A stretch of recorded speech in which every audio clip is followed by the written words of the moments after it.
میرے مصطفیٰ کریم علیہ السلام نے فرمایا بدترین دعوت ہے جس میں امیر بلایا جائے غریب نہ بلایا جائے. وہ بدترین دعوت حضرت ابراہیم کا طریقہ رہا ساری زندگی مہمان نوازی. ایک وقت ایسا آیا کہ اللہ تعالیٰ نے حضرت ابراہیم کو بہت زیادہ مال عطا فرمایا.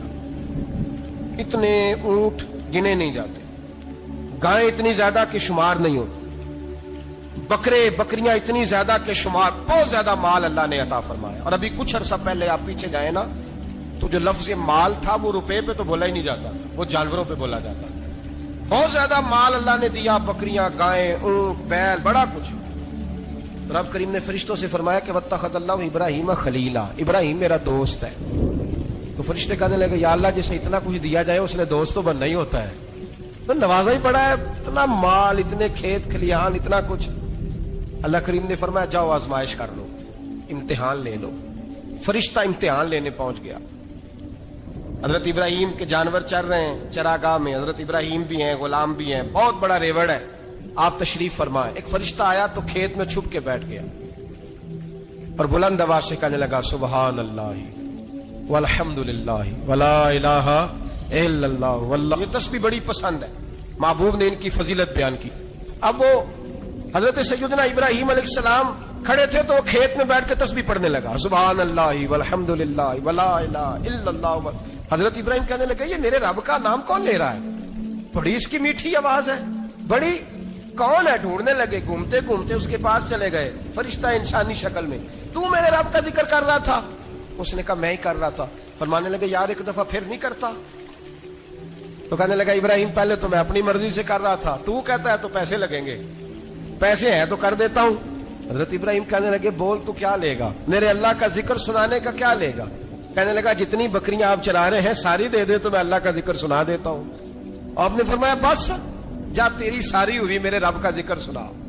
اور پھر شروع ہو گیا سبحان اللہ الحمدللہ ولا الہ الا اللہ واللہ اکبر. حضرت ابراہیم علیہ السلام کیف میں, یار پھر ذرا سنا, نا علما وچ پھسا سانو, تو یار دی گل سنا سانو, ذرا دوبارہ سنا. میں پھر سنایا, ایک دفعہ پھر کہا. فرشتہ کہنے لگا بس جی آپ کے پیسے پورے ہو گئے. حضرت ابراہیم کہنے لگے چل ایک دفعہ اور سنا. کہنے لگا پیسے لگیں گے, تو کیا لے گا. کہنے لگا گائیں بھینسیں ساری میری. فرمایا بس یار اتنی قیمت, تو سنا صحیح, سارا کچھ ہی تیرا. پھر شروع ہو گیا سبحان اللہ والحمدللہ ولا الہ الا اللہ واللہ اکبر. گائیں دے دی, بھینسیں دے دی, وہ ذکر سناتا ہے. حضرت ابراہیم کبھی مچلتے ہیں, کبھی روتے ہیں, کبھی آہیں پڑھتے ہیں. تو میرے رب کا نام لے رہا ہے, ذرا پھر سے لے. کیف جاری ہے. کہنے لگا بس بھائی. حضرت ابراہیم فرمانے لگے تو اور لے لے جو لینا ہے, مجھے ذکر سنا. اس نے کہا ابراہیم بکریاں میں لے چکا, گائے بھینسے میں لے چکا, اونٹ رہ گئے, سارے لے لوں گا پھر ذکر سناؤں گا. فرمایا کیا تیرا ہوا تو ذکر سناتا رہے, میں دیتا ہوں. دے دیا, کچھ دیر ذکر کیا تو اب خاموش ہو گیا. حضرت ابراہیم خلیل اللہ علیہ السلام فرمانے لگے ذکر سنا. کہنے لگا ابراہیم اب تیرے پاس دینے کو کیا ہے, ہر چیز تو میں لے چکا. آپ فرمانے لگے یہ گائے بھینسیں بکریاں چرانے کے لیے تجھے کوئی نوکر ملازم بھی تو چاہیے نا. تو اس طرح کر, مجھے رکھ لے, میں روٹی نہیں مانگوں گا, کھانا نہیں مانگوں گا, تو اللہ کا ذکر سناتا رہنا, میں تیرے جانوروں کی نوکری کرتا رہوں گا. حضرت ابراہیم علیہ السلام نے جب یہ کہا نا, فرشتے کی آنکھوں میں آنسو آ گئے. تر دامنی پہ شیخ ہماری نہ جائیے, ہم دامن نچوڑ دیں تو فرشتے وضو کریں. فرشتہ رو پڑا اور کہنے لگا ابراہیم مجھے سینے سے لگاؤ, آپ واقعی اس قابل ہے کہ اللہ آپ کو اپنا دوست بنائے, واقعی اس قابل ہے کہ رب آپ کو اپنا. حضرت ابراہیم علیہ السلام کا خدا سے محبت کرنے کا نرالا انداز. اور میرے بھائی یہی محبت انہیں میرے مصطفیٰ سے بھی تھی. ایک نبی گھر بنا رہا ہے, دوسرا بنوا رہا ہے. حضرت اسماعیل علیہ السلام پتھر اٹھا کے لا رہے ہیں, جناب ابراہیم بنا رہے ہیں. جب خانہ کعبہ بن گیا تو کہنے لگے ربنا وابعث فیہم رسولا, اے اللہ اب اسے بسانے کے لیے اپنا آخری رسول بھی عطا فرما. نبی پاک فرماتے ہیں میں دعا ہوں حضرت ابراہیم کی. اور حضرت ابراہیم سے رب کریم نے فرمایا چل ابراہیم کوئی چیز دے. تو کہا یا اللہ تینوں ہی تیرے نام پہ قربان کرتا ہوں, تیری ہوئی ساری, ہر شے تیری. حضرت ابراہیم نے دین کے لیے, آپ شہر بابل کے قریب پیدا ہوئے تھے, وہاں سے مصر آئے, مصر سے فلسطین آئے, اور فلسطین سے آ کر کے کعبہ آباد فرمایا. زندگی سفروں میں گزری, سفر ایک تکلیف والی چیز ہے, پر حضرت ابراہیم نے وطن چھوڑ دیا, گھر چھوڑ دیا, جان بڑی عزیز ہوتی ہے. تو حضرت ابراہیم نے جب دین کے لیے نکلے تو جد و جہد کی، گھر کے اندر بھی گھر کے باہر بھی.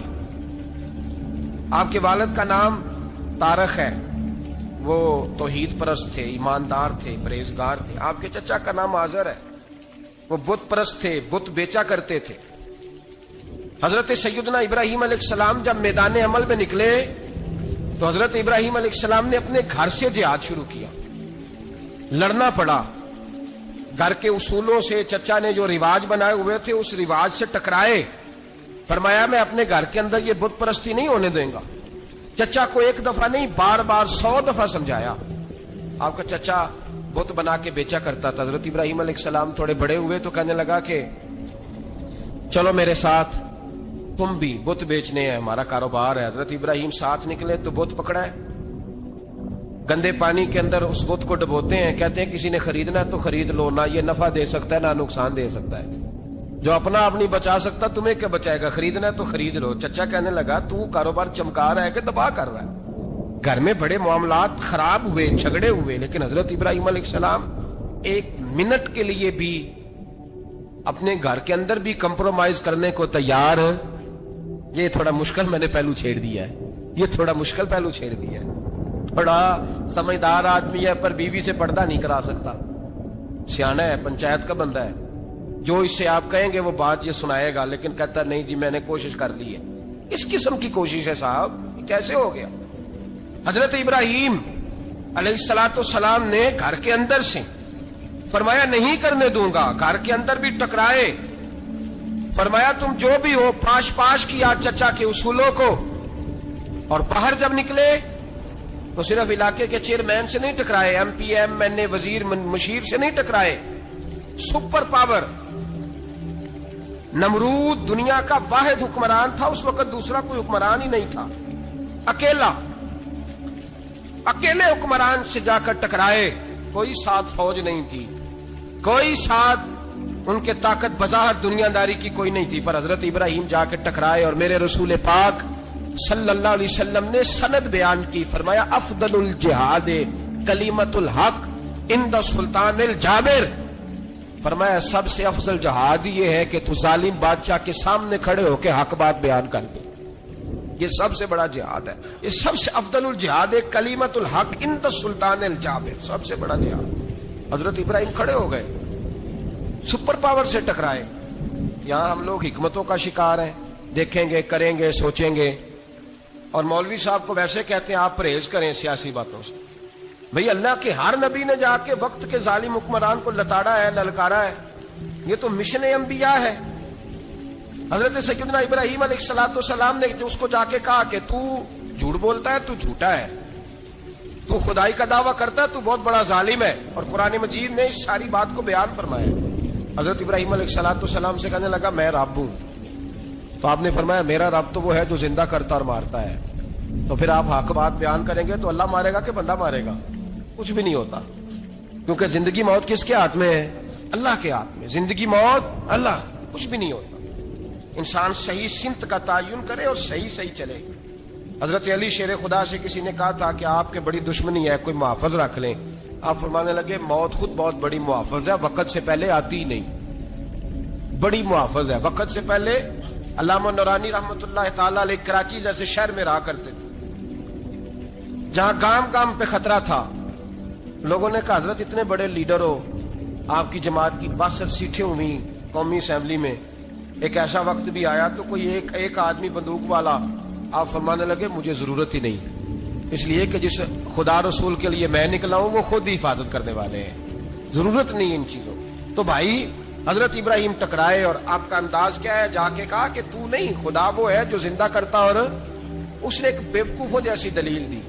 ایک آدمی کو کل پھانسی دینی تھی تو اس کو بلایا، کہنے لگا تجھے کب پھانسی ہے؟ اس نے کہا کل. کہنے لگا جا تجھے آزاد کیا، زندگی دی، اس کو چھٹی دے دی. ایک عام آدمی بیچارہ بیٹھا تھا، اس کو پکڑ کے نا کہنے لگا اس کی گردن اڑا دو. کہنے لگا دیکھ لو میں بھی زندہ کرتا اور مارتا ہوں. وہ جو کل مرنے والا تھا میں نے زندہ کر دیا ہے، اور جس کو پتہ ہی نہیں تھا کہ میں نے مرنا ہے اسے پکڑ کے میں نے مار دیا ہے. یہ بیوقوفوں جیسی دلیل ہے. حضرت سیدنا ابراہیم علیہ السلام چاہتے تو اسی وقت دلیل توڑ دیتے کہ تو کیا بیوقوفوں جیسی بات کر رہا ہے. اگر تو زندگی دیتا ہے تو مرے ہوئے میں جان ڈال کے دے جس کو تو نے مارا ہے. لیکن حضرت ابراہیم نے دیکھا کہ بیوقوف ہے, بیوقوفوں سے بحث نہیں ہوتی, دلیل بدل لی جاتی ہے, ان کی عقل کے مطابق بات کی جاتی ہے. حضرت ابراہیم فرمانے لگے میرا رب وہ ہے جو سورج مشرق سے نکالتا ہے اور مغرب میں غروب کرتا ہے. تو اگر رب ہے تو مغرب سے نکال کے مشرق میں غروب کر. فبہت الذی کفر, کافر لاجواب ہو گیا, اس کے پاس اس چیز کا کوئی جواب نہیں تھا. علامہ اسماعیل حقی نے خوبصورت فقرہ لکھا ہے, خوبصورت جان ڈال دی ایک جملہ کہہ کے. حضرت سیدنا علامہ اسماعیل حقی رحمۃ اللہ علیہ فرمانے لگے چونکہ نمرود بیوقوفوں جیسی باتیں کر رہا تھا, اگر وہ یہ کہہ دیتا نا کہ میں سورج کو نکالتا ہوں مشرق سے, میں غروب کرتا ہوں معاذ اللہ مغرب میں میں نکالتا ہوں, تو آپ اپنے رب سے کہیے کہ وہ مغرب سے نکال کے مشرق میں غروب کرے. علامہ اسماعیل حقی فرماتے ہیں رب کریم کی آواز قدرت تھی, مالک حضرت ابراہیم علیہ السلام کے اس, اگر وہ کہہ دیتا اور حضرت ابراہیم دعا کر دیتے تو رب کریم نے فرشتوں کو تیار بٹھایا ہوا تھا. فرمایا اگر یہ کہہ دے میرے خلیل سے کہ سورج مغرب سے نکال کے مشرق میں غروب کرنا ہے تو تیار رہنا, جس طرح خلیل کہیں گے ویسے ہی کر دیں گے. واتخذ اللہ ابراہیم خلیلا, ابراہیم ہمارا دوست جو ہوا, جیسے کہے گا ویسے کر دیں گے. حضرت سیدنا ابراہیم علیہ السلام کی باتوں کا جب جواب نہ دے سکا, دلیل نہیں بندہ دیتا, پھر لڑائی کرتا ہے, پھر جھوٹے موٹے اعتراض کرتا ہے. دلیل ختم ہوتی ہے تو لوگ ذاتیات میں اترتے ہیں, کہتے ہیں یہ کھانستا صحیح نہیں, دیکھتا صحیح نہیں. دلیل ختم, اب ذاتیات پہ اترے, کہنے لگے مجھے پتہ چلا ہے کہ یہ فلانی جگہ گیا تھا تو وہاں جا کے اس نے اس طرح کیا ہے. پھر لوگ ذاتیات پہ اترتے ہیں, جب دلیل کا جواب دلیل سے نہیں دے پاتے پھر ذاتیات پر اتر کر حملے کرتے ہیں. حضرت ابراہیم کی دلائل کا جواب نمرود نہ دے سکا تو کہنے لگا کہ اس کو آگ میں ڈال دو.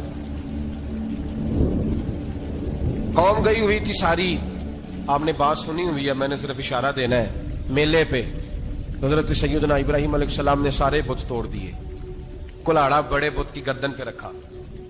واپس آئے, کہنے لگے بت کس نے توڑے ہیں؟ تو فرمایا اس سے پوچھ لو جس کی گردن پہ کلاڑا ہے. کہنے لگے یہ تو بول ہی نہیں سکتا. تو فرمانے لگے بڑے بیوقوف ہو, جو بولتا ہی نہیں, سنتا ہی نہیں, اپنا آپ نہیں بچا سکتا, اس کی پوجا کرتے ہو. کہنے لگے پکڑو, دلیلیں ختم ہو گئی, اس کو آگ میں ڈالو. بہت بڑی حویلی 45 فٹ مربع پہ مشتمل ایک حویلی بنائی گئی اور 45 فٹ اونچی. مختلف روایات, علامہ اسماعیل حقی کہتے ہیں کہ 3 مہینے تک نمرود نے کہا کہ اس کے اندر لکڑیاں ڈالو. لوگ پوچھنے لگے کتنی دنیا جلانی ہے؟ کہنے لگا بندہ تو ایک جلانا ہے, پر بندہ بڑا تگڑا ہے, ایک بندہ. 3 مہینے لکڑیاں ڈالی گئیں. اور لوگوں کی جو تہمات ہوتی ہیں نا وہ بڑی عجیب ہوتی ہیں. تہمات میں نے بڑی تفصیل سے رمضان المبارک میں گفتگو کی تھی. بدشگونی, تہمات لوگ لیتے ہیں. اس وقت بھی لوگ تہمات کا شکار ہو گئے. عقیدہ بگڑ جاتا ہے تو وہ عجیب و غریب باتیں کرنے لگتا ہے. تہمات کا شکار ہو گئے. بیبیاں نظر مانتی, میں بیمار ہوں, اگر صحیح ہو گئی تو اتنے من لکڑی دوں گی حضرت ابراہیم کی آگ جلانے کے لیے. ایک عورت لے کے جا رہی ہے لکڑیاں. ایک نیک دل آدمی نے اس سے پوچھا کہاں جا رہی ہو؟ کہنے لگی میں نے منت مانی تھی تو حضرت ابراہیم علیہ السلام کو معاذ اللہ جلانے کے لیے لکڑیاں لے کے جا رہی ہوں. تو وہ رب کریم کے بندے کہنے لگے تو ڈھونڈتی رہے گی, تجھے وہ جگہ ملے گی نہیں. وہ بی بی کئی مہینے گھومتی رہی, جگہ ہی نہیں ملی جہاں لکڑیاں ڈالی, ماری گئی. تہمات کا شکار ہوئے بہت سارے لوگ. تہمات کا بھائی, تہمات دین کے اندر منع ہے. تہمات دین میں کوئی نظر ماننا, کوئی کسی بزرگ کے مزار پہ جا کے سالے ثواب کے لیے کوئی چیز ماننا, یہ تو درست ہوا. لیکن غیر شرعی نظریں مان لینا کہ میں آ کے گرد چکر لگاؤں گا, میں جناب وہاں جا کے یہ والا تماشا کروں گا, میں دھاگا باندھوں گا, میں رسا کاٹوں گا, میں وہاں گندے ہو سے پانی پیوں گا, ان کی شریعت اجازت, یہ تہمات ہیں, بدشگونی ہے. دین میں ان کی کوئی گنجائش. آپ نظر ماننے سے پہلے بھی کسی عالم سے رابطہ کریں کہ میں منت مانگنے لگاؤں تو کیسے ماننی چاہیے, کا طریقہ پوچھیں. ایسے ہی غلط چیز کی منت تھوڑی مان لی جائے گی. بہرحال آمدام برسر مطلب حضرت ابراہیم کے لیے آگ جلائی گئی. 45 فٹ اونچی آگ ہے, پرندہ بھی اوپر سے گزرتا ہے تو نیچے گر جاتا ہے جل کے. اتنے دن لگا کے آگ جلائی گئی. اب حضرت ابراہیم کو جلایا جانے لگا ہے. یہاں تو موجیں ہے نا, جو کسی ادارے کا سربراہ ہے اس کے لیے موج ہے, کسی جگہ آفیسر بن گیا تو موج ہے. پیر صاحب کے لیے موج ہے, علامہ صاحب کے لیے موج ہے, خطیب صاحب کے لیے موج ہے, جلنا کس کو پڑتا ہے؟ بحال ہی کوئی نہیں رہا الا ماشاء اللہ. وہ لوگ گزر گئے جو تکلیفیں سہ کے کام کرتے تھے, گزر گیا زمانہ. حضرت سیدنا ابراہیم علیہ السلام کو جلایا جانے لگا ہے تو اب اتنی بڑی آگ ہے تو ڈالیں کیسے؟ شیطان نے تجویز دی کہ منجنیق بناؤ, منجنیق, بڑے بڑے بانس باندھ کے ان کے نیچے رسا باندھو. وہ جس طرح جھولنے کے لیے جھولا بنایا جاتا ہے, اس طرح ایک منجنیق پرانے زمانے میں اس میں پتھر رکھ کے پھینکے جاتے تھے دشمنوں پہ. وہ منجنیق بنائی گئی کہ دور سے حضرت ابراہیم کو پھینکیں گے. ہاتھ حضرت ابراہیم کے باندھ دیے, پاؤں مبارک باندھ دیے, پوری زمین پہ ایک نام لینے والا خدا کا. اور اس کو آج رسیوں میں جکڑا ہوا ہے. جب پھینکا جانے لگا نا آگ میں, حوریں رونے لگی, فرشتے تڑپنے لگے, اے اللہ یہ کیا ہونے لگا ہے؟ ایک تیرا خلیل اور وہ بھی آگ میں. فرمایا جاؤ جا کے اس سے کہو اگر تمہاری مدد لیتا ہے تو اسے بچاؤ. ہوا کا فرشتہ آیا, کہا ابراہیم اگر تو کہے. او بھائی ان چیزوں کو کہانی سمجھ کے نہ سنا کریں, یہ داستان نہیں, یہ وہ طریقے ہیں جو ہمارے رسول نے ہمیں اپنانے کا حکم ارشاد فرمایا ہے. جو عقیدے, یہ وہ نظریات ہیں جو ہمیں اوڑھنے کو کہا گیا. اپنے رب کریم کی رضا پہ راضی رہنے کے یہ وہ خوبصورت مواقع ہیں صوفیاء نے جن کو بنا کر سمجھا کر ہم تک پہنچایا ہے. یہ ہے اہل طریقت کی باتیں. وہ کہتے ہیں یار جس حال میں رکھے راضی رہنا ہے. حضرت ابراہیم علیہ السلام کو پھینکا جا رہا ہے, فرشتہ آیا, اے اللہ کے خلیل اگر حکم دو تو اتنی ہوا چلاؤں کہ نمرودی جل جائیں سارے, آگ ان پہ پھینک دی جائے. آپ نے فرمایا تو جا, تجھ سے مجھے کوئی کام نہیں. تھوڑی دیر کے بعد پانی کا فرشتہ آیا, کہا حضور اتنی بارش برساؤں گا کہ آگ بجھ جائے گی. فرمایا تو جا, تجھ سے کوئی کام نہیں. اب جب منجنیق میں رکھ دیے گئے, آگ میں جانے کا لمحہ ہے, تیاری ہے, حضرت جبریل امین حاضر خدمت ہوئے. کہا ابراہیم کوئی حاجت؟ فرمایا تجھ سے کوئی نہیں. کہا چلو مجھ سے نہیں تو رب کریم سے ہی بات کر لو, مجھے پتا ہے میں چھوٹا ہوں, آپ مجھ سے مدد کیوں لوگے, رب کریم سے ہی بات کر لیں. تو حضرت ابراہیم کہنے لگے جبریل یہ بتا, رب کو نہیں پتا اس کا خلیل کس حال میں ہے, اسے نہیں پتا میں کس حال میں ہوں, میرے ہاتھ بندے ہیں, پیر بندے ہیں آگ میں, اسے نہیں پتا. بتایا تو اسے جاتا ہے جس سے خبر نہ ہو. تو اگر اسے پتا ہے, اگر وہ جلانے پہ راضی ہے تو میں بھی جلنے کو تیار ہوں, میں تیار ہوں, میں تیار ہوں. اسے کہو ٹھیک ہے. حضرت سیدنا ابراہیم علیہ السلام کو منجنیق میں ڈال کے جو پھینکا آگ میں, یا نار کونی بردم و سلاما علی ابراہیم, اللہ نے فرمایا اے آگ میرے ابراہیم پہ ٹھنڈی بھی ہو جا اور سلامتی والی بھی ہو جا. حضرت ابراہیم کو دو فرشتوں نے بٹھا دیا زمین پہ, پھول کھلے ہیں, کونپلیں مہک رہی ہیں, کلیاں خوشبو دے رہی ہیں. حضرت ابراہیم نے سر سجدے میں رکھ دیا, سبحان اللہ والحمد للہ ولا الہ الا اللہ واللہ اکبر. حضرت ابراہیم اللہ کی تسبیح پڑھنے لگے, رب کریم کا شکر بجا لانے لگے. نکلے وہاں سے, کچھ دن گزر گئے, نکلے, حکم ہو گیا ابراہیم علاقہ چھوڑ دو. حضرت ابراہیم علیہ السلام وہاں سے نکل کے مصر آئے, چچا کے پاس ٹھہرے. انہوں نے اپنی بیٹی جناب سارہ کا نکاح کر دیا. کچھ آگے بڑھے تو ایک ظالم بادشاہ سے ٹکرائے. اس نے ایک شہزادی, ایک بادشاہ کی بیٹی قید کی ہوئی تھی, جناب ہاجرہ نام تھا, ان کو قید سے چھڑا کے ساتھ لائے. حضرت لوط علیہ السلام بھی ساتھ. یہ 4 لوگوں کا قافلہ چلا, فلسطین میں جا کے پڑاؤ ڈالا, گھر بار چھوڑا, تبلیغ شروع ہوئی. حضرت ابراہیم کے گھر میں 2 خواتین ہیں, ایک آپ کی بیوی ہیں, ایک حضرت ہاجرہ ہے. اولاد کوئی نہیں, بڑا میوہ ہے میٹھا. گھر وہی آباد ہوتا ہے جس میں بچے روتے ہیں, گھر ہوتا ہی وہ ہے جس میں بچوں کی چنچناہٹ ہوتی ہے, بھن بناہٹ ہوتی ہے. حضرت ابراہیم نے ایک بچہ روتے ہوئے دیکھا تو آنکھوں میں آنسو آئے, کہنے لگے ربی حب لی من الصالحین, یا اللہ مجھے بھی نیک اولاد عطا کر دے. حضرت سارہ نے سن لیا, کہنے لگی ابراہیم شاید میرے بطن سے تو آپ کو نصیب نہیں, ہاجرہ سے نکاح کر لو. جناب ہاجرہ سے نکاح ہوا. اللہ تو بڑا بے نیاز ہے, رب کریم نے حضرت اسماعیل جیسا خوبصورت بیٹا عطا فرمایا. بیٹا کالا سیاہ بھی ہو تو سینے کی ٹھنڈک ہوتا ہے, پر یہ تو وہ بیٹا ہے جس کی پیشانی میں نور محمدی چمکتا ہے صلی اللہ علیہ وسلم. حضرت سیدنا اسماعیل علیہ اتنے خوبصورت. اب جس بیوی کے ہاں بیٹا تھا, بیٹھنا اٹھنا بھی زیادہ اس کے پاس, آنا جانا بھی اس کے پاس, توجہ ادھر ہو گئی. جناب سارہ رشک کرنے لگی. ایک دن کہنے لگی اسے چھوڑا جنگل میں, باندھیے غیر ذی زرع, مکے کے پاس. بھائی ایک بیٹا عالم دین بنا لو. کہنے لگا روٹی کہاں سے کھائے گا, تیرے 5 بیٹے ہیں, کو حافظ قرآن بنا, کہتے روٹی کہاں سے کھائے گا. وہ بچہ بھی کہتا ہے میں کہاں سے کھاؤں گا. حضرت ابراہیم علیہ السلام تو چند مہینے کا بچہ چھوڑ آئے, تو کہاں سے روٹی کھائی حضرت اسماعیل نے؟ کہاں سے کھائی ان کی اماں نے روٹی؟ بھوکے مر جاتے ہیں یہ سارے. میں بڑے ذمہ داری سے کہا کرتا ہوں کہ جتنی خوبصورت روٹی اللہ کریم دین کے خادموں کو عطا کرتا ہے شاید کسی اور کے نصیب ہوتی ہو, لیکن ہم لوگ توجہ ہی نہیں کر رہے. ہمارا ذوق ہی نہیں بن رہا, ہم یہ محنت ہی نہیں کر رہے کہ قوم کو مستند علماء کی ضرورت ہے. علاقوں کے علاقے خالی ہیں, ادھر ہمارا مزاج ہی نہیں بن رہا, توجہ ہی نہیں دین کی خاطر. اور پھر چلے بچے تو بات کی بات ہے نا, جو ابھی خود جوان ہے وہ بھی تو یہ دعا. ایک صاحب مجھے کہنے لگے میں دعا مانگ رہا ہوں اللہ مجھے بیٹا دے تو میں اسے دین پہ لگاؤں گا. تو میں نے کہا آپ بھی بوڑھے نہیں ہوئے, آپ خود ہی لگ جائیں. بیٹا تو ابھی آئے گا تو لگے گا نا, تو آپ تو اس وقت ہے تو آپ تو پہلے لگے نا صاحب. 2 گھنٹے تو نکال کے آئے, دین سیکھنے کو کافی ہے. آپ اتنی لمبی سوچ رہے ہیں کہ بچہ آئے گا تو بڑا ہوگا تو وہ جائے گا تو دیکھی جائے گی. ابھی تو آپ ہیں تو آپ تو آؤ. حضرت ابراہیم نے بچہ وہاں چھوڑا. یہاں سے جو عمرہ کرنے لوگ جاتے ہیں نا, جو حج کرنے جاتے ہیں, ان کو پتا ہے کہ وہاں دنیا کی ہر نعمت ملتی ہے, پھر بھی ڈبل ٹرپل پیسے لوگ جیبوں میں ڈال کے جاتے ہیں. حضرت ابراہیم جب وہاں لے کے گئے تو کوئی انسان نہیں تھا, پانی کا قطرہ نہیں تھا, 2 کلو کھجوریں, ایک مشکیزہ, بیوی کو تھمایا. ہمارے گھر میں ہزاروں چیزیں پڑی ہیں, لیکن وہ جو توکل ہے نا وہ ختم ہو گیا ہے. اللہ دے گا, حلال حلال پہ قناعت کرے, جائز جائز پہ بھروسہ کرے, رب کریم عطا کرنے والا ہے, وہ مزاج ختم ہو گیا.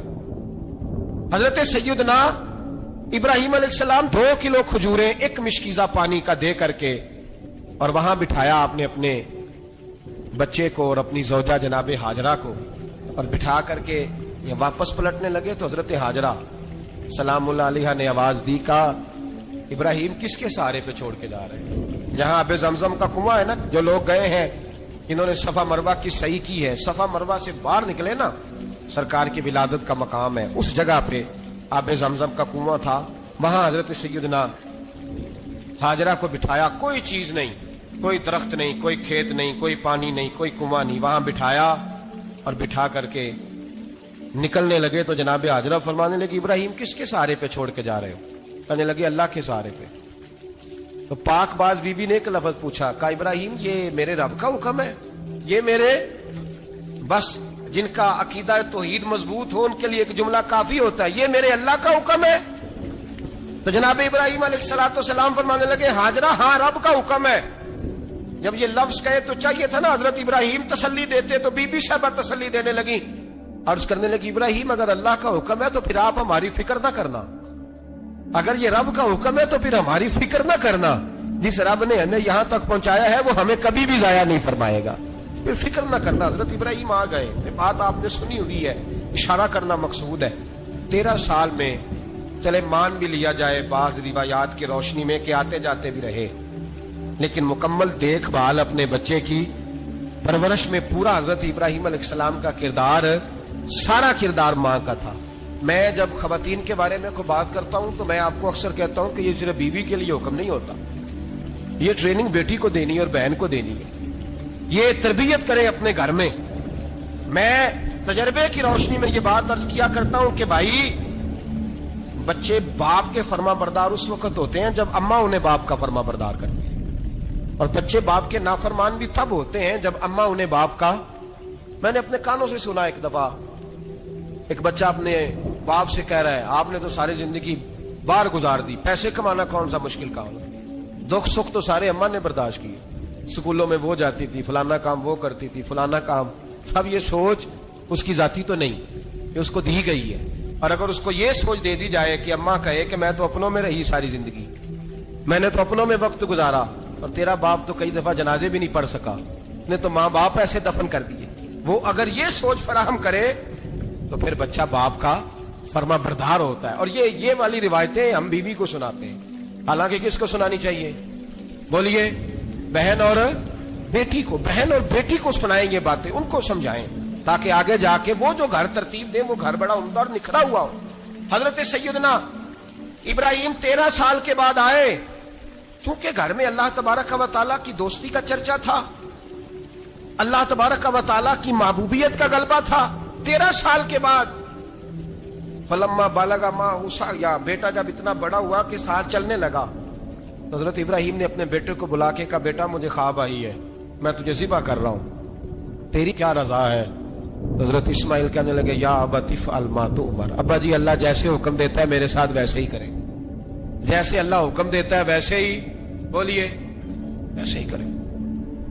حضرت ہاجرہ کو کہا کہ ایک دوست نے دعوت کی ہے تو وہاں جا رہے ہیں, بی بی مطمئن ہے, تفصیلات کی ضرورت نہیں, ختم بات, اعتبار ہے, مطمئن ہو گئی. شیطان پیچھے سے آیا اماں کے پاس, ذرا تھوڑی دیر کے لیے تصور جمائیے, یہاں تو پڑوسن آ کے کوئی بات بتا دیتی ہے خاوند کے بارے میں تو کئی مہینے جھگڑا جاری رہتا ہے, پڑوسن محلے دار. شیطان نے آ کے بتایا لفظ کیا ہے, کہا حضرات تمہیں پتا ہے کہاں جا رہے ہیں؟ کہا دوست کی دعوت میں. تو کہنے لگے دوست کون ہے؟ رب کریم, اور ابراہیم کا خیال ہے کہ اس رب نے مجھے حکم دیا ہے کہ میں ذبح کروں. تو حضرت ہاجرہ کہنے لگی کبھی باپ بھی بیٹا ذبح کرتے ہیں؟ شیطان کہنے لگا ان کا خیال ہے کہ ان کے رب نے حکم دیا ہے. جناب ہاجرہ فرمانے لگی اگر رب نے حکم دیا تو پھر تو مجھے شیطان لگتا ہے, تو مجھے شیطان لگتا ہے. کہا کیا مطلب؟ فرمانے لگی اگر رب کریم کا حکم ہے تو میرے پاس ایک اسماعیل ہے, اگر 1000 بھی ہوتے میں سارے اللہ کے راستے میں پیش کر دے دیتی. مالک کا ہی تو ہے سارا کچھ, اسی کا ہے, اس میں لیت اللہ کی کیا گنجائش؟ حضرت سیدنا ابراہیم علیہ الصلوۃ والسلام نے بیٹے کے حلق پہ چھری رکھ بھی دی اور چھری چلا بھی دی, رکھ بھی دی, اور وہ تو اللہ کریم نے فرمایا یا ابراہیم قد صدقت الرؤیا, ابراہیم تو نے خواب سچا کر دکھایا, وہ قیامت تک تیرا نام رہے گا. حضرت ابراہیم نے وطن بھی دیا, جان بھی دی, بیٹا بھی, اللہ کریم نے دمبے دیے, فرمایا یہ فدیہ ہے. اب یہ قربانی قیامت تک حضرت ابراہیم کے طریقے کے مطابق جاری ہے. حضرت ابراہیم بہت بڑے مہمان نواز تھے, بہت بڑے. آپ جب مصر میں قیام تھا تو بڑے بڑے لمبے چوڑے لنگر پکتے تھے, لوگ آیا جایا کرتے تھے, بڑا تفصیل کے ساتھ کھانا ہوتا تھا. مہمان نوازی آپ کی خاص صفت مبارکہ ہے. ہمارے ہاں بھی مہمان نوازی ہوتی ہے امیروں کی, بلکہ اب تو مہمان نوازی اس طرح کی ہے کہ کل تیری میرے پاس دعوت ہے اور پرسوں میری تیرے پاس ہے.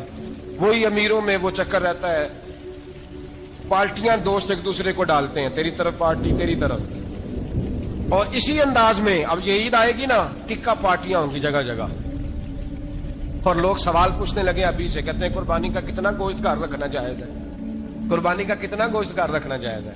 سارا ہی جی, ہاں, اس لیے فریزر لے لے, فریج سے نہیں کام چلے گا, سارا ہی جہاز گھر رکھنا سارا ہی جائز ہے, رکھ لیں.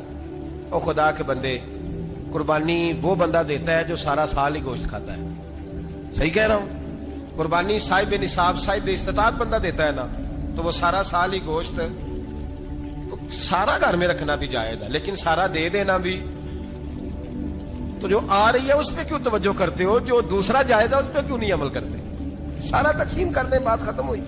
یقین کریں محرم میں جا کے دوست ٹیلی فون کر کے سوال پوچھتے ہیں, کہتے ہیں صاحب سنا ہے قربانی کا گوشت محرم میں کھانا جائز نہیں. میں کہ نہیں, ربیع الاول چ بھی جائز جی, رجب رمضان تک کھاؤ, کوئی بندہ نہیں منع کرتا, اس لیے کہ کسی کو دینا تو پسند ہی نہیں. یا پھر اس میں سے جو خاص چیزیں ہیں وہ اپنی فریج میں, اور باقی جو ہے وہ دوسروں کے لیے. یہ کیا طریقہ ہے ہمارا, اور اسی پہ عمل ہے. اللہ تبارک و تعالی ہمیں سمجھنے کی توفیق عطا فرمائے. یہ قربانی حضرت ابراہیم کا طریقہ ہے. حضور نے اگرچہ نبی پاک کی اپنی سنت تھی, یہ بھی کہہ سکتے تھے سنتی و سنت ابیکم ابراہیم, میری سنت ہے اور تمہارے باپ ابراہیم کی سنت ہے, یہ نہیں فرمایا. جب صحابہ نے کہا قربانی کیا ہے, فرمایا سنت ابیکم ابراہیم, یہ تمہارے باپ ابراہیم کی سنت ہے. ہر صاحب نصاب پر قربانی واجب ہے. جو زکوٰۃ کا نصاب رکھتا ہو اس پر قربانی واجب ہے, یعنی ضروریات سے زیادہ اتنے پیسے, جتنے پیسوں سے زکوٰۃ فرض ہوتی ہے اتنے پیسے جس آدمی کے پاس قربانی سے پہلے آ جائیں اس آدمی پر قربانی کرنا واجب ہے. بکرا, چھترا, دمبا 1 سال کا, یا دمبا 6 مہینے کا ہو پر اتنا بڑا محسوس ہوتا ہو کہ لگے 1 سال کا ہے, اس کی قربانی ہو سکتی ہے. جانور میں کوئی عیب نہیں ہونا چاہیے, اتنا کمزور نہ ہو کہ ذبح جہاں اسے کرنا ہے وہاں وہ چل کے جا نہ سکے, اتنا کمزور جانور نہ ہو, اس کے اندر بظاہر کوئی اتنا بڑا نقص نہ پایا جاتا ہو, کانا نہ ہو, لنگڑا نہ ہو, کوئی اس کی ہاتھ نہ کٹے ہوئے ہو, ایسا نقص جو واضح ہو. بکرا 1 سال کا, گائیں اور بھینس یہ 2 سال کی, اونٹ 5 سال کا, اب اس میں یہ ہے کہ ہمارے بہت سارے دوست چونکہ ہم دیہاتی لوگ ہیں تو پوچھتے ہیں کہ دوندا نہیں ہے تو چوگا نہیں ہے، تو یہ ہماری پنجابی کی اصطلاحات ہیں، پنجابی کی۔ شریعت اسلامیہ نے سال بتائے ہیں، یہ تو ہم نے اپنی آسانی کے لیے، یا دیہاتوں میں جو ماحول تھا اس طرح کا جانور لیں، خوبصورت جانور لیں۔ جو نصاب ہے وہ بھی میں نے آپ کو بتایا، لیکن ایک اور پہلو بھی ہے۔ نبی پاک صلی اللہ علیہ وسلم پہ زکوٰۃ کبھی فرض نہیں ہوئی، کبھی حضور پہ زکوٰۃ فرض نہیں ہوئی۔ نبی پاک صلی اللہ علیہ وسلم کے پاس اتنا سرمایہ کبھی اکٹھا ہوا ہی نہیں کہ زکوٰۃ فرض ہو، لیکن نبی پاک کے صحابہ فرماتے ہیں کہ مدینے کے 10 سالوں میں اللہ کے رسول نے ہر سال قربانی فرمائی ہے، ہر سال قربانی دی۔ اور جس سال حضور حج کرنے گئے اس سال اللہ کے نبی نے 63 اونٹ ذبح فرمائے، اور حضور صلی اللہ علیہ وسلم جب اونٹ ذبح کرنے لگتے نا تو صحابہ کہتے ہیں اونٹ خود دوڑ کے حضور کے سامنے آ کے لیٹ جاتا، اور نبی پاک اسے ذبح کرتے اور فرماتے ہیں ایک دوسرے کو دھکے دیتے اونٹ کے، پہلے میں نے جانا ہے ذبح ہونے کے لیے، پہلے میں نے، انہیں پتا تھا کہ جو مصطفیٰ کے ہاتھوں ذبح ہوگا وہ تو دائمی زندگی پا جائے گا، یہاں بھی وہاں بھی زندہ۔ 63 اونٹ ذبح کیے، ایک اونٹ میں کتنی قربانیاں ہوتی ہیں؟ 7۔ اب 63 کو 7 سے ضرب دو گے تو کتنی بنے گی؟ اور پھر نبی پاک صلی اللہ علیہ وسلم نے 10 سال مدینہ منورہ میں قربانی دی، ہر سال۔ اب وہ 63 اونٹ، ایک اونٹ میں 7 قربانیاں، ہر سال جہاں قربانی، اور مولا علی شیر خدا فرماتے ہیں نبی پاک 2 قربانیاں دیتے۔ میں نے کہا حضور 2 جانور ذبح کر رہے ہیں آپ، تو حضور نے فرمایا ایک میری طرف سے، ایک میری امت کی طرف سے، غریبوں کی طرف سے۔ اور حضرت علی کو حضور نے وصیت فرمائی تو 2 دیا کرے گا۔ یا رسول اللہ صلی اللہ علیہ وسلم میں غلام ہوں، خادم ہوں۔ حضور نے فرمایا علی ایک تو نے اپنی دینی ہے، ایک میری طرف سے دینی ہے۔ 2 قربانیاں۔ مولا علی نے بھی ساری زندگی 2 قربانیاں دی۔ حضرت علی بھی مال کے نصاب نہیں تھے، اپنا مکان ہی نہیں تھا، کوئی کاروبار نہیں تھا، کئی دن فاقے رہتے تھے، پر قربانیاں کتنی دیتے تھے؟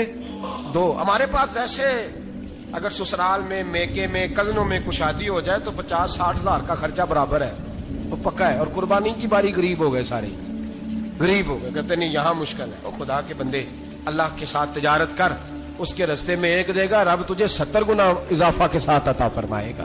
قربانی مال کے نصاب پہ ہے۔ کوشش کیا کریں کہ اللہ کے رستے میں جب دینا ہو پھر لیت العلہ سے بچیں، خوبصورت جانور لائیں۔ جن کو اللہ نے توفیق دی ہے ان کے لیے نصیحت ہے، جن کو اللہ نے توفیق دی۔ میں نے اپنے حضرت صاحب کو دیکھا ہے، وہ کہتے تھے کئی جانور اللہ نے بڑا نوازا ہے، کہتے ایک میرا ہے، ایک میرے ماں کا، ایک میرے باپ کا ہے، ایک میرے فلاں استاد صاحب کا، ایک میرے پیر صاحب کا ہے۔ یہ جانور غوث اعظم جیلانی کا نام کا دے رہا ہوں۔ اور پھر ایک بڑا خوبصورت جانور بندھا ہوتا اور حضرت خود ان کو چارہ ڈال رہے ہوتے، تو حضور یہ کیا ہے؟ فرمانے لگے یہ میں رسول اللہ کے نام پہ قربان کروں، یہ نبی پاک کے نام پر قربان کیا جائے گا۔ جن کو اللہ نے حیثیت دی ہے وہ کوشش کریں اپنے محبوب کی طرف سے بھی قربانی کریں، نبی پاک کے نام کی قربانی دے، خوبصورت سا جانور پیارا، پھر اس کی خدمت ہو، پھر اس کی قربانی دی جائے اور نبی پاک کے نام پر قربانی دی جائے۔ حضور نے خود وصیت فرمائی حضرت ابو بکر صدیق کو، قربانی بڑا حسین عمل ہے، اور میرے نبی پاک صلی اللہ علیہ وسلم نے ناراضگی بھی فرمائی، ذرا خوگر حمد سے تھوڑا سا گلا بھی سن لے۔ میرے حبیب نے فرمایا جو طاقت کے باوجود قربانی نہ کرے وہ ہماری عیدگاہ میں عید کی نماز پڑھنے نہ آئے، وہ نہ آئے۔ اور یا رسول اللہ جو کرے گا، فرمایا قربانی کے جانور کا خون کا قطرہ بعد میں زمین پہ گرے گا، اللہ اس کے سارے گناہ پہلے معاف فرما دے گا، اللہ اس کے سارے گناہوں کو بخشے گا۔ قربانی کریں، خوبصورت انداز میں کریں، اللہ کی رضا کے لیے۔ بزرگوں نے لکھا ہے 3 حصے کرو گوشت کے، ایک گھر میں رکھو، ایک رشتہ داروں میں بانٹو، پڑوسیوں میں بانٹو، اور تیسرا فقط غریبوں کو دو۔ لیکن میں اکثر یہ سوچتا ہوں کہ ہمارے ہاں قربانی کرتا ہی وہ ہے جن کے گھر میں ہر جمعرات کو چھوٹا گوشت پکتا ہے، اور جن کے گھر میں ہفتے میں 3 دفعہ مرغی کا گوشت پکتا ہے، وہی تو قربانی دینے کے قابل ہوتے ہیں۔ تو وہ بھی اگر قربانی کے بکرے میں سے بھی تیسرا رکھنا چاہیں تو اجازت تو ہے، میں نے کہا سارا رکھنے کی بھی اجازت ہے، لیکن اگر آپ مہربانی کریں، کوشش کریں کہ یار ہم تو سارا سال ہی کھاتے ہیں، اور ہمارے یہاں جو گوشت تقسیم ہوتا ہے نا وہ بھی باری لگی ہوئی ہے، ادھر سے پلیٹ آئی تھی گوشت کی تو ادھر سے بھر کے چلی گئی، بھئی اس نے کی ہے، اس کو بار بار گوشت دینے کا کیا مطلب ہے؟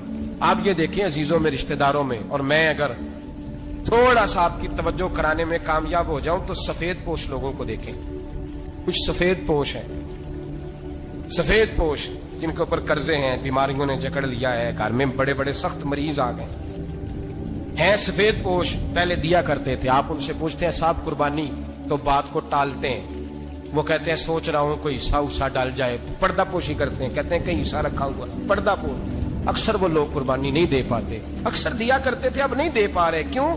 اس لیے کہ مشکلات ایسی آ گئی۔ ان لوگوں کا خیال کریں، ان کے گھروں تک گوشت پہنچا کے آئیں۔